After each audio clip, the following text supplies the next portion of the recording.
안녕하십니까. 신지식인 정희태입니다. 전 국립한국복지대학교 특임교수를 역임했습니다. 천재 전략가 키신저, 적인 중국과 대화해야. 이 키신저는 미국이 위기에 빠졌을 때마다 미국을 구했던 그러한 천재 전략가로 알려져 있죠.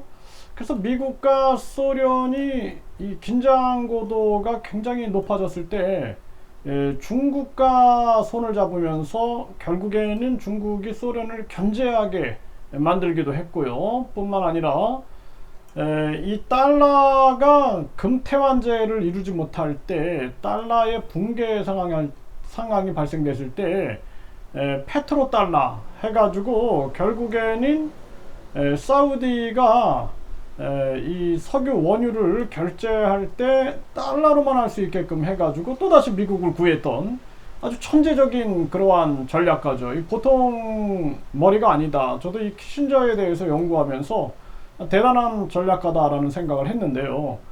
지금 이 천재 전략가 키신저가 100세가 됐는데요. 적인 중국과 대화해야 한다라고 얘기를 하고 있습니다. 네, 그래서 지금 바이든 정부가 아주 미련한 정책을 쓰고 있어요.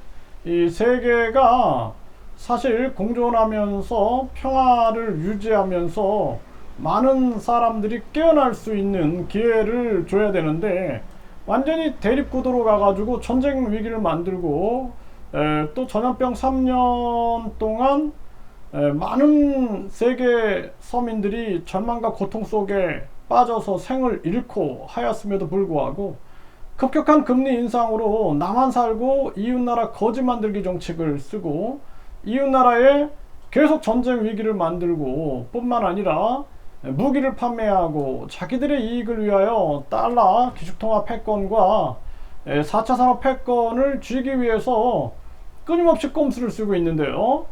이때 이제 키신저가 이런 얘기를 하고 있는 것입니다. 네, 그래서 굉장히 주목해봐야 할 그러한 이야기다 이렇게 볼 수가 있어요. 네, 그래서 100세 외교 전략가 키신저, 네, 키신저가 적인 중국과 대화를 해야 한다. 그리고 일본의 재무장 행보에 대해서 경고를 했어요. 파이낸셜 뉴스에서 전하고 있는데요.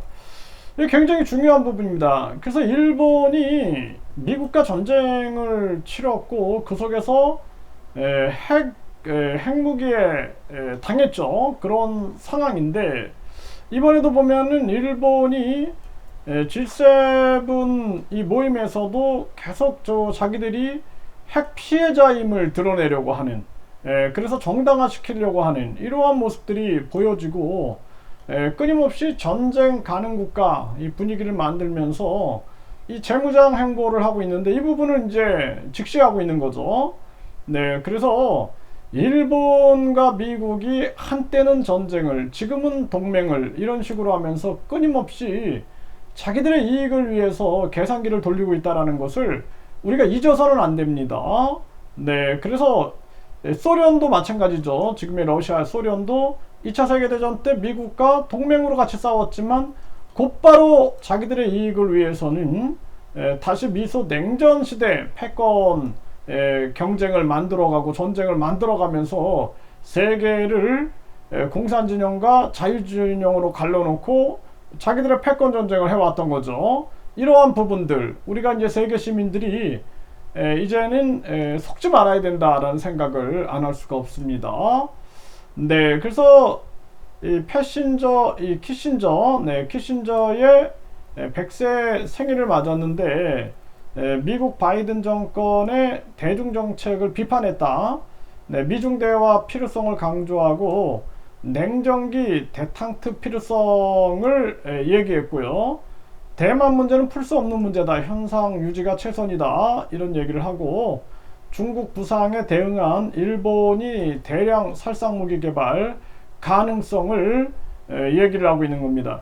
이 동북아에서는 일본이 중국과 또 패권 전쟁을 하고 있는 모습인 거예요. 네, 중국이 이 아시아 패권을 쥐고 미국과 패권 경쟁을 하면서 결국에는 국내에서 거대 양당이 헤쳐먹는 것처럼 세계에서 거대 양국이 헤쳐먹는 그러한 그림을 만들어가고 있다. 저는 자유민주주의자입니다. 그리고 자유시장 경제를 지향하지만 탐욕과 이기심이 물든 자유시장 경제는 안 된다. 인간을 널리 이롭게 하는 그러한 자유시장 경제, 자유민주주의여야 된다. 저는 그렇게 주장하는 자입니다. 그래서 이 권력자들은 자유민주주의든 또 사회주의든 무조건 자기들의 권력을 위해서는 악용해 먹고 거짓말을 하는데, 저는 국민의 입장에 서서 항상 말씀을 드리는 입장이다. 이렇게 이해해 주시면 좋겠고요. 기시다는 북한 김정은과 직접 만남 고위급 협의 제안. 즉 기시다가 지금 지지율이 올라가는 게 외교를 주도적으로 풀어가고 있어요. 북한까지 만나겠다, 지금 이런 입장이고, 기시다 시진핑 수석과 회담 배제 안 한다. 내달 초 중일 국방회담. 지금 긴장을 최고조로 이룬 다음에 지금 일본이 하는 것은 또 이렇게 시진핑 주석과의 회담 배제 안 한다. 이 주권국의 모습인 거예요. 주권국. 자, 이 한국은 지금 주권국의 모습이 아닙니다. 이 따라하기 하는 건 안 된다라는 거예요. 이 참 안타까운 현실이 아닐 수가 없어요. 대한민국이 이 잘못된 1류대, 2류대, 3류대, 지방대, 그리고 해외 명문대, 이렇게 신분 계급주의 사회를 만들어 가지고 완전히 그냥 이 4대주의, 또 힘 있는 자 따라하기, 출세 제일주의 형태로 갔기 때문에 주권을 행사하지 못하는 거예요. 대한민국 대학이나 대학원들 가보면은 이게 진짜 무슨 서양 학문에 포박당한 포로 수용소인가. 한국 학자들의 주장은 거의 뭐 중요시 여기지 않고 거의 그냥 해외 따라하기 이런 거에 물들어 있는데, 참 안타까운 모습이 아닐 수가 없어요. 우리는 주권국의 모습을 어디에서도 찾아볼 수 없는 안타까운 일이고, 이 유승민도 중국과 경제교류 자유도 확보해야 한다.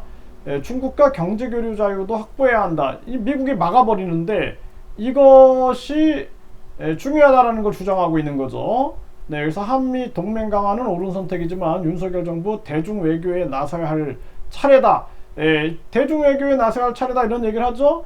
기시다는 이미 나서고 있는 거예요. 기시다는 북한까지도 나서고 있는 것입니다. 그리고 유승민 중국과 경제 협력해야 윤 대통령 미국 가면 이 말 해야 한다 했는데 못했죠. 그래서 일본은 이렇게 하고 있는 거예요. 일본은 북한까지 나서고 있죠.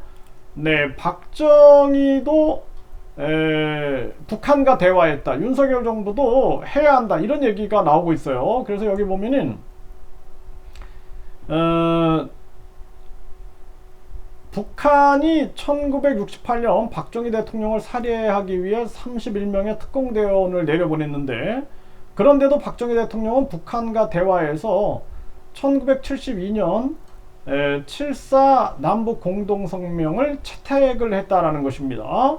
이게 굉장히 중요한 부분이고, 1983년 북한에 미얀마, 버마, 아웅산 테러가 있었지만 전두환 대통령은 1984년 북한의 수해복구 지원 제안을 받아들여 남북관계 개선의 계기로 삼았고, 남북 간의 적십자 회담, 경제회담, 체육회담이 이루어졌다라는 거예요. 1985년 남북 이산가족 상호방문이 이루어졌다라는 거죠. 남북 정상회담을 위해 밀사가 오가기도 했다라는 것입니다. 노태우 대통령의 북방 외교, 남북 기본 합의서 채택, UN 동시 가입, 한반도 비핵화 공동선언 등은 잘 알려진 사실이죠. 그러니까 이런 보수 정권들도 박정희, 또 전두환, 노태우도 이런 역할들을 했던 거고, 김영삼 대통령은 1994년 김일성 주석과 남북 정상회담에 합의했다. 그런데 김일성 주석이 갑자기 사망하는 바람에 무산됐지만, 만약 이때 정상회담이 성사됐다면 한반도 평화가 앞당겨지고 북한은 핵개발을 하지 않을 수도 있었을 것이다. 이런 얘기가 나오고 있어요. 이명박 박근혜 대통령 때 남북관계는 꽁꽁 얼어붙었다라는 거죠. 미국의 방코, 델타 아시아 북한 계좌 동결, 금강산 관광객 피격 사건, 북한의 핵실험과 미사일 발사, 개성공단 가동 중단 등 여러 악재 때문이었다라는 거죠. 그래서 사실상 우리나라 같은 경우에 지금 북한과의 대화도 필요하고 외교를 최대한 대화로 풀어나가는 방식을 선택해야 된다라는 거예요. 그래서 이 한겨레에서 보도했는데 박정희도 북한과 대화했다. 윤 대통령은 뭘 위해 강경한가 이런 주제로 비판의 글이 올라와 있습니다. 그래서 지금 이 천재 전략가 이 키신저 그리고 일본 기시다 총리의 흐름을 봤을 때 윤석열 대통령 같은 경우에도 중국과 대화뿐만 아니라 북한과의 대화를 추진하면서 우리가 국익을 최우선시하고 지금 가장 중요한 것은 전쟁 위기를 만드는 게 아니라 서민 경제 문제를 풀어나가기 위해서 빨리 이 급격한 금리 인상으로 인해서 피해받은 이 사람들을 구제하고 금리를 선제적으로 인하해서 우리나라 이 경제를 살려야 된다는 것입니다. 경제를 못 살리면 다 죽어나가는 겁니다. 네, 그 정신 차리고 자기들은 돈방석에 앉아있고 높은 연봉 속에 앉아있기 때문에 서민들의 고통을 외면하면 안 돼요. 그리고 서민들의 고통을 당연시하면 안 됩니다. 그 고통을 정말 심장으로 느끼면서 그 아픔을 해결하고자 뛰어나가는 그러한 정치의 모습이 필요하다 이렇게 말씀을 드립니다.